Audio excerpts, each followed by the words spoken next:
ரதியை சாவடிச்சுட்டு அவங்க ஹஸ்பண்ட் தவறி விழுந்து செத்து போயிடுறாரு. இப்போ அவங்க கிட்ட இருந்த அந்த பணத்தை ஹீரோ வேலு எடுத்துட்டு போயிடுறாரு. வேலுவோட ஃப்ரெண்ட் போலீஸா இருப்பாரு. அவர்கிட்ட நடந்த எல்லா விஷயத்தையும் சொல்றாரு. இப்போ நீ ஜாக்கிரதையா இரு, நீ மாட்டிக்கினா அவ்வளவுதான் சொல்லி வார்ன் பண்றாங்க.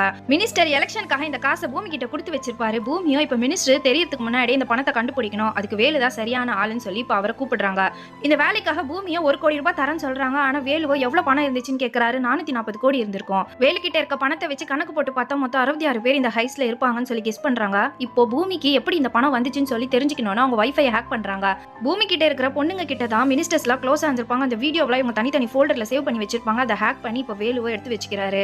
மினிஸ்டர் மணிவண்ணனுக்கும் பூமிக்கும் என்ன சம்பந்தம் தெரிஞ்சுக்கிறதுக்காக ஃப்ரெண்டு மூலியமா இப்போ ஒரு நபரை பார்க்க வந்திருக்காங்க.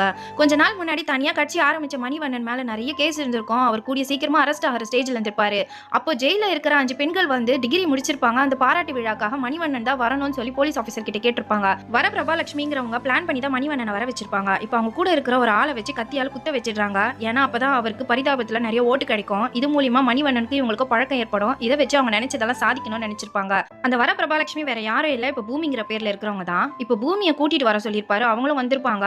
என்னோட உதவியால தான் நீங்க பரிதாப ஓட்டு வாங்கி மினிஸ்டர் இருக்கீங்க. என்னோட ஹெல்ப்பை எப்பவுமே மறக்காதீங்க. அதுக்கு பதிலா நான் கேட்கறத மட்டும் செய்யுங்கன்னு சொல்லுவாங்க. அதுல இருந்து தான் இவங்க 2 பேருக்கும் பழக்கம் ஏற்பட்டிருக்கும். மினிஸ்டரோட பணத்தை சீக்கிரமா கண்டுபிடிக்கணும்னா பூமிக்கு வேலுவை விட்டா வேற யாரும் இல்ல. அதனால வேலுவோ வந்து இப்போ 1 கோடி ரூபாய் பத்தாது, எனக்கு 5% காசு கொடுக்கணும்னு சொல்லி கேட்கிறாரு. இதனால பூமியை பயங்கர கடுப்பாயிடுறாங்க.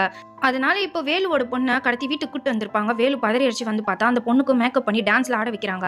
வேலு மட்டும் பூமியோட பணத்தை கண்டுபிடிக்கலனா மத்த பொண்ணுங்கள மாதிரி இந்த பொண்ணுமே இங்கேயே இருப்பான்னு சொல்லி மிரட்டுறாங்க. இதனால இப்ப வேலுக்குமே கொஞ்சம் பயம் வந்தது. ஆனா பொண்ணை வச்சு மிரட்டினதால கோவப்பட்ட அவரோ மினிஸ்டரோ அவங்களுடைய ஆட்களுடைய வீடியோஸ் எல்லாத்தையுமே அவங்க போனுக்கு அனுப்பிச்சு வச்சிடறாரு. இதை பாக்குற கட்சியில இருக்கிறவங்களோ இதுக்கெல்லாம் பூமி தான் காரணமா இருக்கணும், அவளை இன்னும் நீங்க நம்பிட்டு இருக்கீங்களேன்னு சொல்லி மினிஸ்டர் திட்டுறாங்க. பூமியை மினிஸ்டர் கிட்ட பணம் காணாம போன விஷயத்தை பத்தி சொல்றாங்க. இந்த பணத்தை நான் சீக்கிரமா கண்டுபிடிப்பேன், ஏன்னா அந்த பணத்தை திருநவங்களால பணத்தை வெளியெடுத்து அவ்வளவு சீக்கிரம் எல்லாம் செலவு பண்ண முடியாதுன்னு சொல்றாங்க. பணத்தை மட்டும் நீ கண்டுபிடிக்கலன்னா உன்னை ரோட்ல ஓட விட்டு கொலை பண்ணிடுவேன்னு சொல்லி மினிஸ்டர் மிரட்டுறாரு. இதனால பூமியை இப்ப ஹீரோ மேலதான் பயங்கர கடுப்புல இருக்காங்க.